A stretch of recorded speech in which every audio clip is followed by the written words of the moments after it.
আমার নানু বাড়ির পাশে অনেক বড় বড় বাঁশঝাড় আছে। বাঁশঝাড়গুলো এতটাই ঘন এবং বড় যে দেখলেই ভয় লাগে। তো গ্রীষ্মের ছুটিতে আমি আমার নানু বাড়িতে বেড়াতে গিয়েছিলাম। সাথে আমার আম্মু এবং আমার ছোট ভাইও ছিল। রাতের বেলা আমরা সবাই মিলে ঠিক করলাম লুকোচুরি খেলবো। তো কথা অনুযায়ী সবাই মিলে লুকোচুরি খেলছিলাম।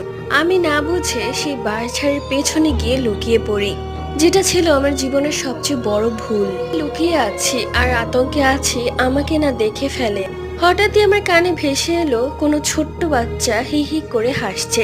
তাকিয়ে দেখি বাঁশঝাড়ের ওপর ছোট্ট একটি বাচ্চা ছেলে আমাকে বলছে, আমাকেও নিবে তোমাদের সাথে খেলা, আমিও খেলতে চাই। আমিও বললাম ঠিক আছে, তুমিও আমার সাথে এসে লুকিয়ে পড়ো। এরপর ও আমার পেছনে এসে লুকিয়ে পড়ে।